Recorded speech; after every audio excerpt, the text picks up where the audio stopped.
പാഠം 14 3 സ്വർണ്ണ നാണയങ്ങൾ. പണ്ട് മഹാമനസ്കനായ ഒരു ധനികനുണ്ടായിരുന്നു. അദ്ദേഹത്തിൻ്റെ ജീവിതത്തിലെ ഏറ്റവും വലിയ ഒരു അഭിലാഷമായിരുന്നു യേശുവിനെ നേരിട്ട് കാണുക എന്നത്. തൻ്റെ സ്വത്തെല്ലാം വിറ്റ് കിട്ടുന്ന പണവും യേശുവിന് നൽകണമെന്ന് അദ്ദേഹം ആഗ്രഹിച്ചു.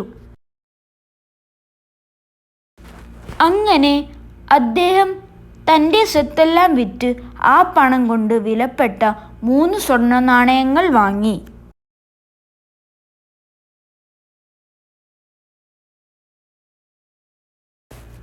യേശുവിനെ തേടി അദ്ദേഹം യാത്ര ആരംഭിച്ചു. കുറേ ദൂരം നടന്നു കഴിഞ്ഞപ്പോൾ അദ്ദേഹം രോഗത്താൽ അവശത അനുഭവിക്കുന്ന ഒരാളെ കണ്ടുമുട്ടി. ആ മനുഷ്യനെ കണ്ടപ്പോൾ ധനികന് വല്ലാത്ത വിഷമം തോന്നി. തൻ്റെ കയ്യിൽ നിന്നും ഒരു സ്വർണ്ണ നാണയമെടുത്ത് ആ രോഗിക്ക് നൽകി. ധനികൻ വീണ്ടും തൻ്റെ യാത്ര തുടർന്നു. കുറച്ചു ദൂരം നടന്നപ്പോൾ അദ്ദേഹം ഒരു വൃദ്ധയെ കണ്ടു. അവശനിലയിലായിരുന്ന വൃദ്ധ ഭക്ഷണം കഴിച്ചിട്ട് ദിവസങ്ങൾ പലത് കഴിഞ്ഞിരുന്നു. വീണ്ടും ധനികന്റെ മനസ്സലിഞ്ഞു. കയ്യിലുള്ള സ്വർണ്ണ നാണയങ്ങളിലൊന്ന് വൃദ്ധയ്ക്കും കൊടുത്തു. ഇത് വിറ്റ് കിട്ടുന്ന പണം കൊണ്ട് ആഹാരം കഴിച്ച് സുഖമായി ജീവിക്കുവാൻ ധനികൻ വൃദ്ധയെ ഉപദേശിച്ചു. യേശുവിനെ തേടി ധനികൻ വീണ്ടും യാത്ര തുടർന്നു. യേശുവിനെ കാണണമെന്ന് അദ്ദേഹത്തിന് നിർബന്ധമുണ്ടായിരുന്നു.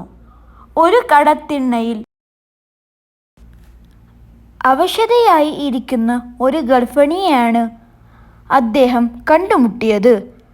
അവരുടെ അവസ്ഥയെല്ലാം കേട്ടറിഞ്ഞപ്പോൾ വൃദ്ധൻ്റെ മനസ്സ് വീണ്ടും അലിഞ്ഞു. കയ്യിലുണ്ടായിരുന്ന അവസാനത്തെ നാണയം വൃദ്ധൻ ആ സ്ത്രീക്കും നൽകി. അവർ സന്തോഷത്തോടെ അത് വാങ്ങി നടന്നു.